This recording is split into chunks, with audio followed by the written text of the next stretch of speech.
Sino, sinana, sinoso, sinole. Sino oye nano, sinoniole. És una pel·lícula que narra aquest primer viatge d'algú als 17 anys, no? Que és força singular, no tothom viatja en aquesta edat, però tothom assegura, a l'edat que sigui, no? Als 20, 30, 40, 50, que el primer viatge que fas fora t'acaba configurant molt una idea diferent del món en el que vivim, no? I això a la Marta li passa en aquesta edat, que és una mica el que em va passar a mi, no? I al coguionista, el Pau Subirós.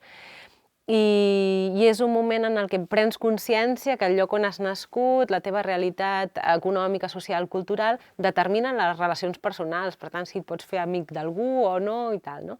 Llavors, durant la pel·lícula, la Marta s'adona d'això per primera vegada, no?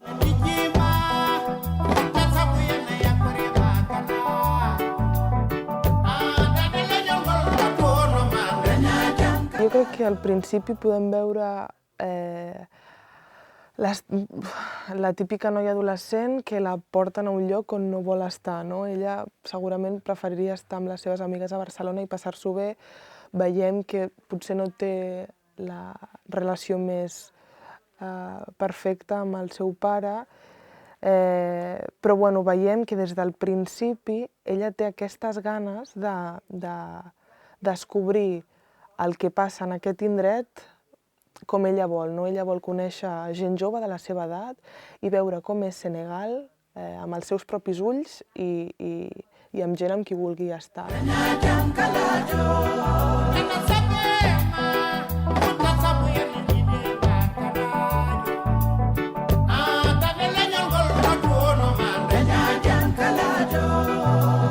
És una edat molt interessant perquè és el moment justament en què els joves ho qüestionen tot, no? O sigui, és una edat molt antisistema per naturalesa i en general hi sol haver un moment de qüestionar doncs, totes les institucions. I la primera és la família i el teu pare. I llavors la Marta va allà perquè el seu pare li diu i està en contra de tot el que ell fa. I a més ell forma part del negoci del turisme. Aleshores, encara que ella ideològicament no estigués en contra del turisme, és que només pel fet que el seu pare hi forma part ja hi trobaria pegues, no?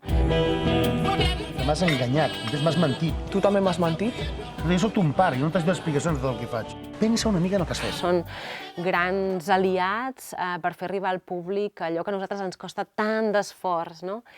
I em sembla important perquè és el primer públic en el que pensem. O sigui, a mi m'encanta anar a festivals internacionals, m'encanta viatjar i que la gent de Coerea vegi la meva proposta, però amb qui penso sempre és en el públic que tinc més a prop, que segurament comparteix més la meva experiència, el meu origen i moltes de les meves preocupacions, no?